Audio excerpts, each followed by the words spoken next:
alias Momo l'élégant. Mohamed Amimer, c'est une réputation de gentleman cambrioleur, alliant préparation parfaite, sang-froid et humour. Des dizaines de braquages supposés et avérés à son actif. Un dénicheur de talent, impliqué dans le monde de la musique. Retour sur l'histoire du grand Momo, leader de la célèbre bande de Montreuil. Mohamed Amimer est né le 24 janvier 1959 à Noisy-le-Sec, en Seine-Saint-Denis, d'un père algérien propriétaire d'un café et d'une mère marocaine. Il est décrit comme un jeune homme ambitieux et très sportif. On lui promet alors une belle carrière dans le football, qu'il pratique avec passion. À l'époque, il se rêve joueur du PSG. Curieux et sportif, le gamin s'essaye aussi au karaté et au judo. À la piscine à ciel ouvert de Noisy, en région parisienne, la légende raconte qu'il côtoie un certain Mario Ornec, membre de la fratrie Ornec, qui régnera plus tard sur le milieu parisien. Son enfance, parmi une génération de gamins relégués au banc de la société, vaudra pour éducation. Car c'est son ambition et l'argent facile qui vont l'emporter. En 1976, il tombe pour un premier braquage à Chelles, en Seine-et-Marne. Amimer a 17 ans. Il est enfermé au centre des jeunes détenus de Fleury-Mérogis pour un mois. Loin de l'école de la vie, Amimer entre de plein pied dans l'école du crime. Fin 77, il est de nouveau pincé pour un casse raté et 4 nouveaux mois de détention. À l'été 78, Momo est de nouveau en liberté et de nouveau pincé, cette fois pour fraude. Âgé de 20 ans, Mohamed écope cette fois de 2 années d'emprisonnement pour conduite avec faux permis. Un jugement sévère qui enterre définitivement tous les rêves et les ambitions du jeune homme qui se voyait encore faire une carrière de footballeur. À sa sortie en 1980, il entre pour de bon dans la profession et se place dans le sillage de Titi Pelletier, braqueur redouté, qui deviendra son mentor. Déguisement, méthode de casse, le maître transmet, l'élève en poche. Amimer se fait un nom et commence à affirmer un style, toujours tiré à 4 épingles. Celui qu'on appelle désormais Momo l'élégant recrute autour de lui une bande de jeunes loups des alentours. Ceux de la bande de Montreuil multiplient alors les coups. Parmi eux, Mohamed Lassène, Jamel Ben Ali ou encore Nordine Mansouri dit la gelée.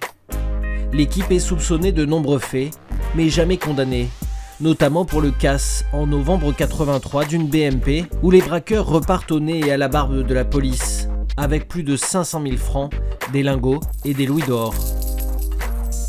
Mais la chance du grand Momo tourne une nouvelle fois à Charenton en 1984. En compagnie d'un complice, Amimer tente le braquage à main armée d'un bureau de poste, mais l'affaire tourne mal.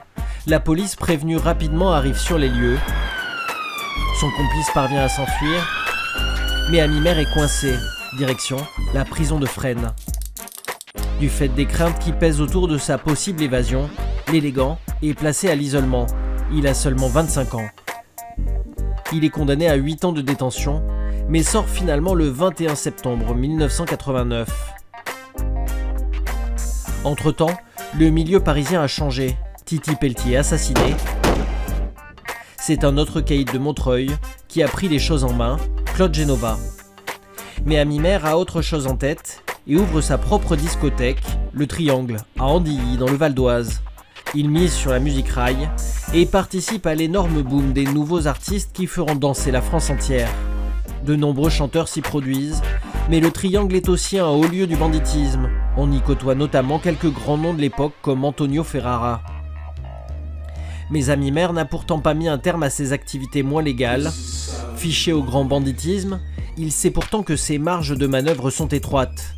Il tente de s'installer en Suisse, mais la pression policière des forces de l'ordre helvétiques l'amène à renoncer à son projet. De retour en France en 92, Amimer et son équipe de Montreuil ne va pas tarder à faire parler à nouveau d'elle. Par 2 fois, en mars et en juin 93, la société Sécuripost, une filiale de transport de fonds de la Poste, est braquée par 2 fois pour un montant de 25 millions de francs par un commando très organisé de 6 ou 7 hommes. Les braqueurs ne laissent ni trace ni piste derrière eux, mais les soupçons pèsent sur la bande de Montreuil. Puis survient un autre braquage à Bayonne pour 10 millions de francs par un groupe similaire et parfaitement organisé. Puis les coups se poursuivent dans les Pyrénées-Orientales jusqu'au braquage de la Brinks de Perpignan. Le 23 mai 1994, Ami-Mer et 5 autres hommes, équipés de cagoules, de fusils d'assaut et de pistolets mitrailleurs, prennent en otage plusieurs personnes afin de se faire ouvrir les coffres. Ils dérobent ainsi un butin de 1,5 million d'euros en liquide au dépôt de la Brinks, puis prennent la fuite dans 2 voitures volées. Ce coup-là sent le roussi pour Ami-Mer. L'équipe, constituée en partie de voyous locaux, est interpellée suite au braquage. Lors d'une transaction, les policiers retrouvent une partie de l'argent du vol et remontent tout doucement la piste jusqu'à Ami-Mer et son équipe. Vient ensuite, quelques semaines plus tard, le plus gros casse de 1994 en Île-de-France. Mi-juillet, une banque située à 2 pas de l'Opéra de Paris voit ses caisses se vider en un clin d'œil par 4 truands, très bien renseignés. Tenant un cambiste en otage, butin estimé à 4,2 millions d'euros. Mais lors du braquage, les malfrats laissent derrière eux plusieurs mégots. Un détail crucial pour la police scientifique qui commence tout juste à utiliser l'analyse ADN. Pourtant, celle-ci fait d'abord chou blanc.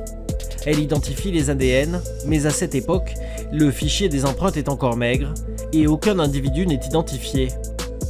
C'est sur les confidences d'un indique 5 ans plus tard que l'enquête sera relancée. Il cite notamment Ami-Mer. Entre-temps, Momo l'élégant a été arrêté le 14 février 1996 et condamné à 16 ans de réclusion criminelle pour le braquage à main armée de Perpignan. En cellule, il refuse de donner sa salive, mais son rasoir et sa brosse à dents sont saisis pour vérifier l'ADN. Quelques semaines plus tard, le 25 août 2000, Ami-Mer réussit une évasion spectaculaire. Des comparses posent une échelle contre un mur de la prison et Momo parvient à se faire la belle, direction l'Algérie, dans la région d'Oran. Mais il n'y reste pas longtemps, Montreuil et Paris lui manquent, et la protection des policiers algériens serait, dit-on, extrêmement coûteuse pour les fugitifs. Le grand Momo rentre en France et il est de nouveau interpellé en 2004 dans une cabine téléphonique de la banlieue parisienne. En cellule, le braqueur charismatique joue une autre carte. Il retrouve son goût pour la musique et se rêve en impresario. Les artistes à la mode viennent même jouer dans le gymnase de la centrale de Poissy. L'homme dit en avoir terminé avec le banditisme. Et lorsqu'il sort en 2010, il semble tenir parole. Engagé dans des associations en faveur de la réinsertion. Il s'implique même dans la libération d'un bébé tigre, détenu par des dealers de Saint-Ouen en 2014. Visiblement apaisé et rangé des voitures, Ami-Mer n'a plus qu'une épée de Damoclès au-dessus de la tête, les fameux mégots de cigarettes abandonnés lors du casse près de l'Opéra. Lors du procès en 2017 pour le coup de la banque parisienne, soit plus de 20 ans après les faits, Ami-Mer, 58 ans, est reconnu coupable des faits, désigné par ses vieux mégots de cigarettes. Mais il est aussi largement gracié par le jugement, le condamnant à 5 ans de prison, assorti entièrement du sursis contre l'avis du procureur qui en demandait 12. Les jurés prenant en compte les longues années de prison déjà effectuées et la qualité de sa réinsertion.